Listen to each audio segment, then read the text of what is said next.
Welcome back to The Explainer. Today, we're diving straight into a mind-bending philosophical paradox. We're going to explore the intricate relationship between nature, the concept of reversal, and the ultimate idea of resurrection. And we're doing this all through the lens of a single, deeply thought-provoking source text that's going to ask us to look at the natural world, specifically trees, in a totally different way. It takes a really simple observation and expands it into an absolutely massive metaphysical concept. So let's kick things off with an impossible contradiction. I want you to visualize this, pulling a blazing, crackling fire right out of a wet, green tree. Try to picture it.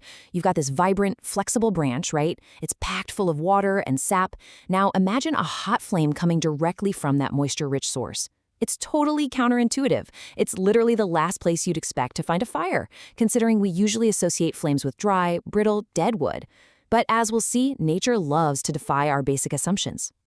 And that's exactly the point. It is a complete reversal of our expectations.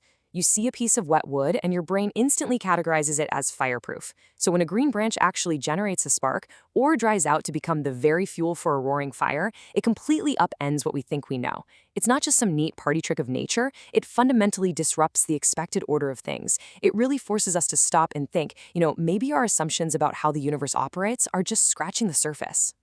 Let's move into section 1, looking at the source, a Quranic metaphor. To truly grasp the depth of this paradox, we have to look at the foundational text that highlights this phenomenon. This isn't just some modern philosophical puzzle. It has deep, deep roots. Our source text comes from the Qur'an, specifically in the chapter of Yasin, verse 80. He who produced for you fire from the green tree. By explicitly pointing this out, the text is doing something incredibly deliberate. It's taking a tangible, shocking physical reality, something you could literally witness with your own eyes, and using it as a signpost for a much grander, invisible reality.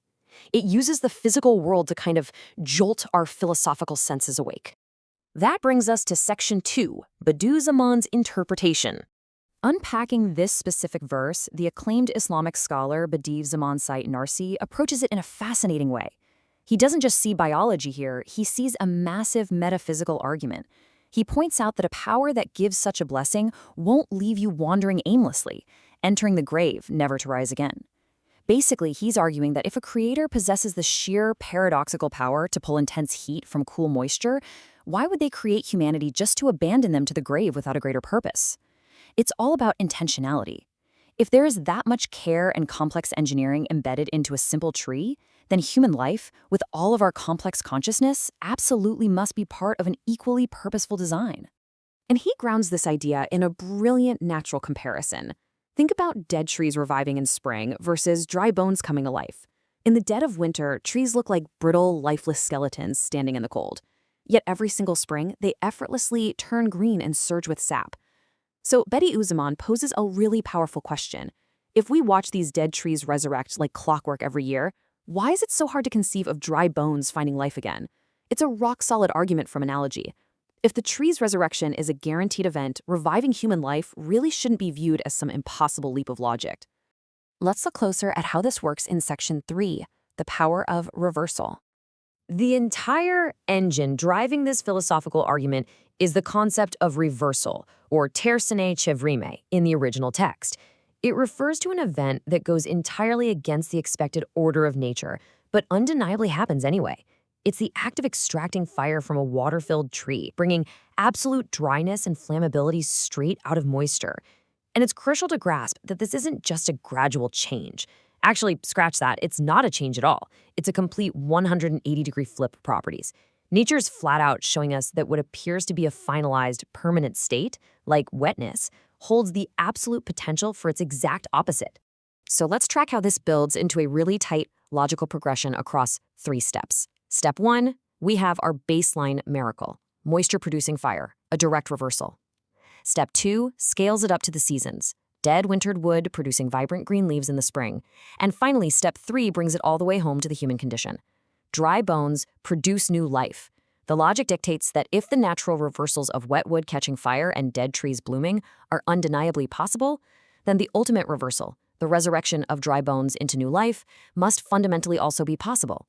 The power required for those first 2 guarantees the capacity for the third.